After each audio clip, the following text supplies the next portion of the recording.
57 male, retired to the South 5 years ago. My kids are adults and we aren't really close. Mostly my fault. I worked away from home, so they were primarily raised by their moms. I bought an acreage called a finca and I rent it out for events. I have an outdoor dance floor, a pool, and a 20-person guest house. I also built up some areas for pictures. I live in my own house on the property. So now to the conflict. I refuse to let any of my family stay with me anymore. I did for the first year, and they all abused my goodwill. They wouldn't clean up after themselves. They would pick fruit off my trees and waste them. They wouldn't listen when I told them not to go on the pool on Mondays because that was cleaning day, and a whole bunch of other things. My daughter wants to have her wedding here. My house looks like the casita from the Disney movie Encanto. She's obsessed with it.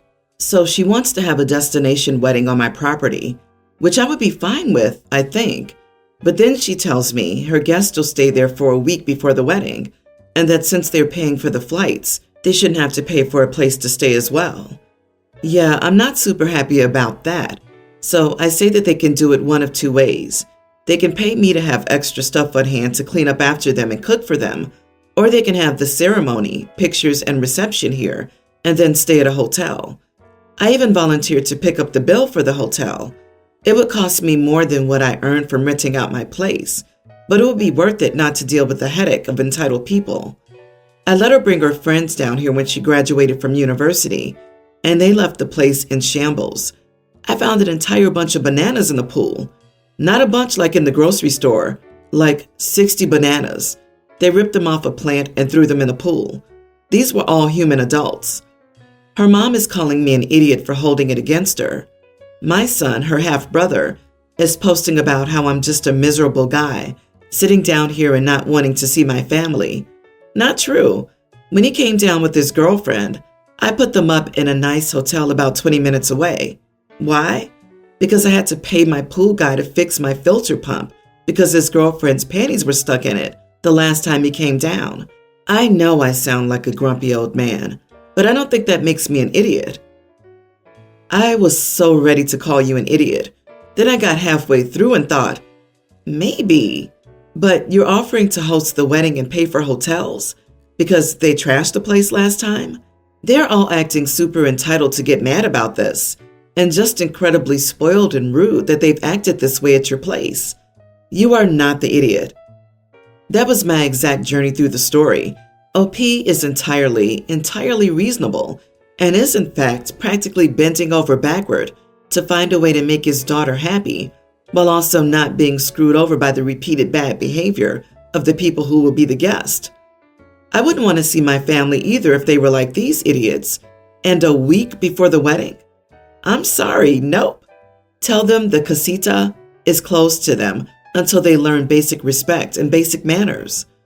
If you have photos of the terrible state they left the place in when they left, share them on social media. I don't want repeat business from people that trash the place. Doesn't matter if they're family or not. I suspect the flying monkeys they've sent will start singing a different tune. The panties and the 60 bananas? My goodness, these are adults. You're not holding crap they did as kids over their heads. The fact your son's girlfriend's underwear resulted in repairs out of your pocket would infuriate me. The level of entitlement from those folks is mind-boggling. Yep, they need to accept one or the other of your offers or take themselves elsewhere to destroy someone else's property. You are more than generous. Last weekend, I, 36 male, decided that I was going to make my family, my wife 35, and kids, 2 tween females and a tween male, a big breakfast spread as part of the lame, according to our oldest daughter, family time that we decided to have that day. The plan was to have breakfast together, watch a movie, have lunch, and play some games as a family before we release the kids from the clutches of the, again, lame family time. So anyway, I got up early, heated up the waffle iron and the huge stovetop skillet, and went to work making waffles, scrambled eggs, bacon, sausage, and hash browns. As I was finishing and the kids had plated up, my wife asked me to throw a couple of eggs over easy on for her. She's the only one in our family who can stand runny yolks. The kids nor I will touch them, but she really likes them. I just told her, nah, I'm finishing up already. If you really want a couple of eggs your way and want to make them yourself, go for it, but I'm done. She responded, "You're already cooking. I'm in the mood for a couple of over-easy eggs. Why can't you just throw them on for me?" I refused, which then turned into more of a quiet, bickering argument than it should have been. It's been on my mind since, and on the one hand, I feel bad my wife just asked me for a small favor that wouldn't have been a big deal at all to fulfill. But on the other hand, I had made plenty of food already. My wife likes scrambled eggs too, just fine, and there was plenty of food for her to eat. So why did she need to go insisting on her special request? It was honestly a silly, petty fight, but I'm curious who people think was in the right. Am I the idiot? Is your bickering wife where your kids don't like family time? She does 75% of the household cooking, and you can't do this for her when it's a family breakfast? Why did you pick this hill to die on? It probably would have taken you the same time to make them as it did to tell her you wouldn't do it. It would have taken you less time to make the eggs than write this darn story. He knows his wife likes eggs that way and just doesn't make them for her. He gave her the eat them my way or make them yourself, and the children see this. I feel for OP's wife. If she sticks up for herself, the kids just see two adults bickering on top of the inconsideration toward the mother. You are the idiot. If this were family time for me and I was cooking breakfast, I would have known how my spouse likes their eggs and made them over easy while making scrambled. Like when I cooked for my mom, I would pull some bacon out early because she likes it floppy, or remove some of the scrambled eggs early for my sister because I like mine rubberized. This is what people who care about someone else's needs, desires, and preferences do. That's my idea of family time. Nothing says family time like part of the family getting into a fight over nothing and the rest of the family having to sit in uncomfortable silence and pretend like nothing's happening. OP, it's the little things that add up, isn't it? We don't always want big grand gestures. Sometimes it's as simple as eggs over easy. I, teen male, am the middle child, with my older sister being 23 and my younger sister being a young teen now. 5 years ago, there was a car accident, and my older sister, I'll call her Natalie, got banged up very badly. Most of it she got better from, but she's mute now from damage to her vocal cords. Natalie gets by very well with sign language. However, our parents have consistently refused to learn ASL. They always insisted that Natalie could write anything out, that text-to-speech is good enough if she didn't want to carry around a pen and paper. Most of her teachers were like that too, but I get it for them. She's just one student and they're busy. These are our parents. Natalie and I FaceTime a lot because I did learn sign language for her, and it's how she prefers to communicate. She texts my parents okay, but my parents want to use the text to replace the long phone calls they had with their parents when they went away to college. And Natalie just doesn't want to sit around and text with our parents for hours at a time. So they expect her to be sitting on the couch with a phone and replying as fast as possible in real time, and she's not interested. I overheard my parents complaining about this and insulting Natalie for it, and I blew up at them. I pointed out everyone who'd learned to sign for Natalie, me, multiple cousins, our grandparents, multiple aunts and uncles, the 2 boyfriends she had after the accident, one of whom cheated on her, so he wasn't exactly Prince Charming, but he still learned. Her current girlfriend and her current writing teacher in high school. So many people learned to sign for her, but never them. My parents got angry at me and told me I couldn't understand, then grounded me.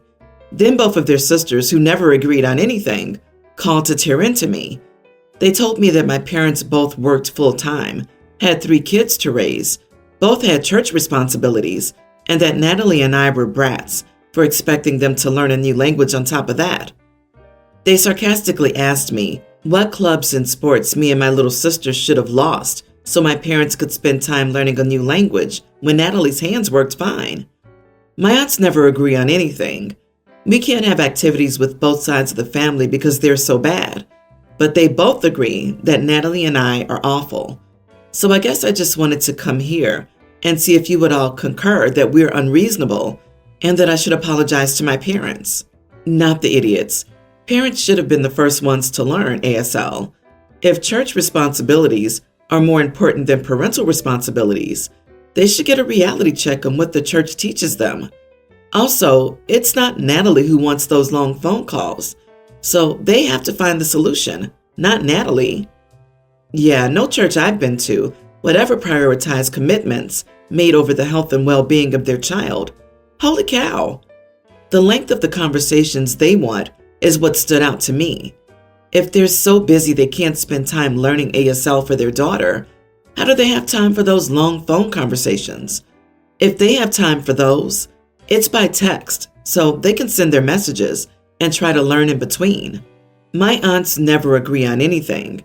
We can't have activities with both sides of the family because they're so bad. Typically, if two idiots share an opinion, that's a good indication that it's an idiot's opinion. There's a reason why your parents had to rely on these two instead of the rest of your extended family who've put in the effort and would likely side with you. They say a hit dog will holler, and your words struck a nerve with your parents because you're right. Yep, conditional love is just the best they can offer. OP, you are a good egg.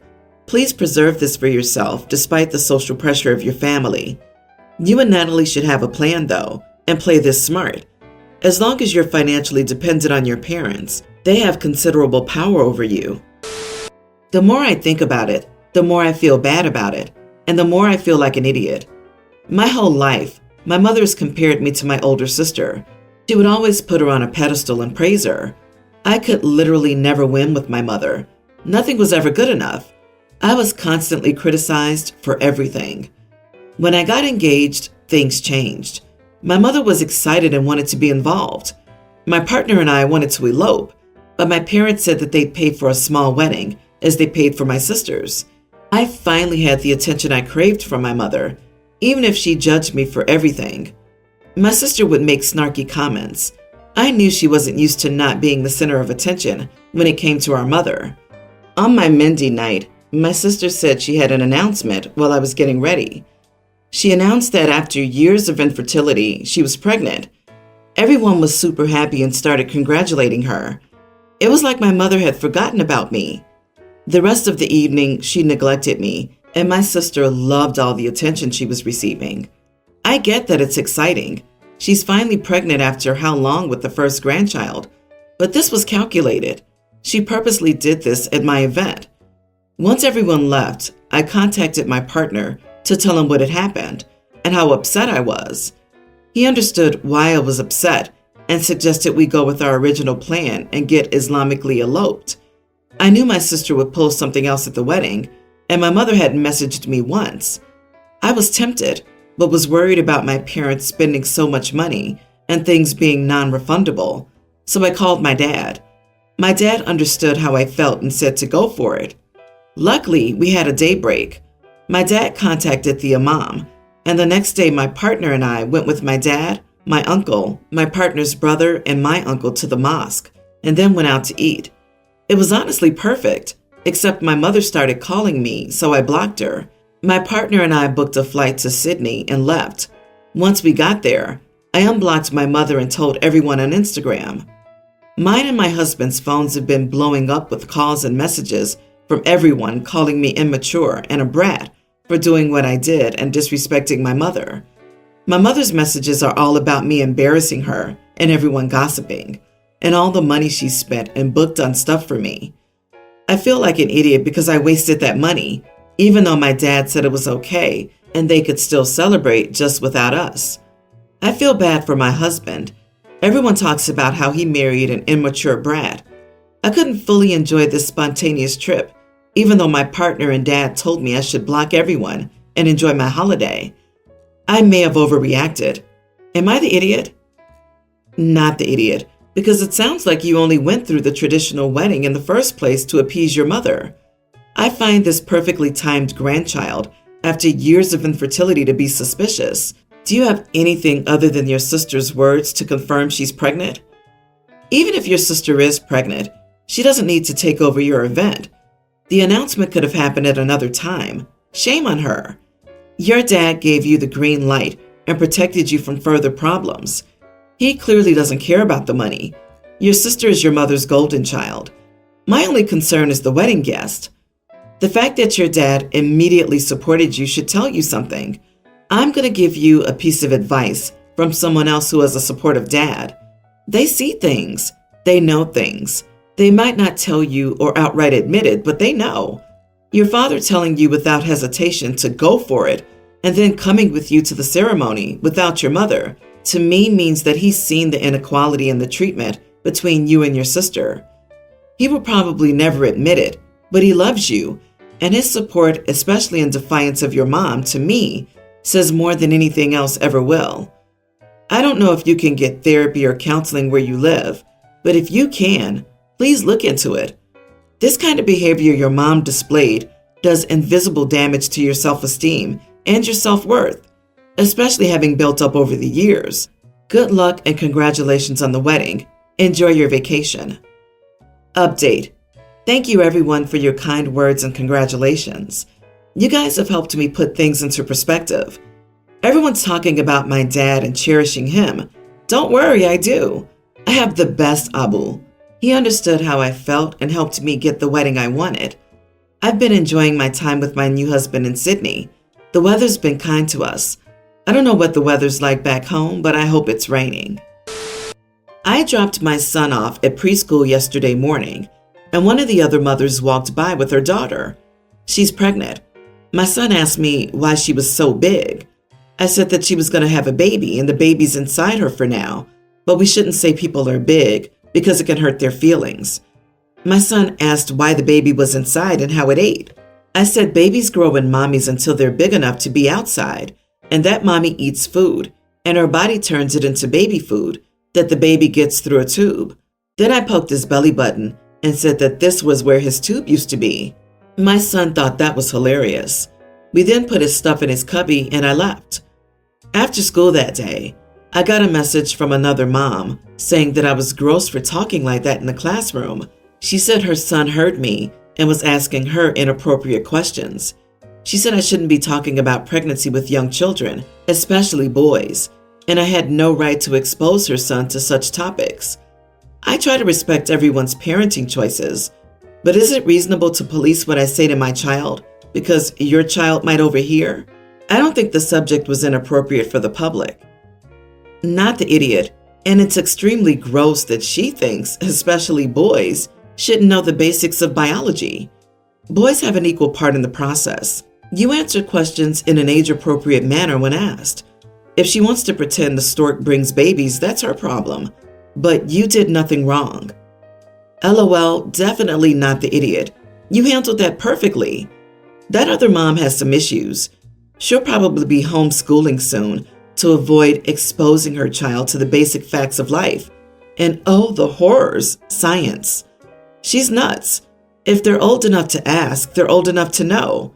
If she wants her kid to believe some overgrown mythological giant stork brought her kid, then that's fine. But the kids are in for a shock. There's nothing wrong with not babying your kid. If you went into overly gross, inappropriate detail, that would be one thing. But it was a great way to describe it.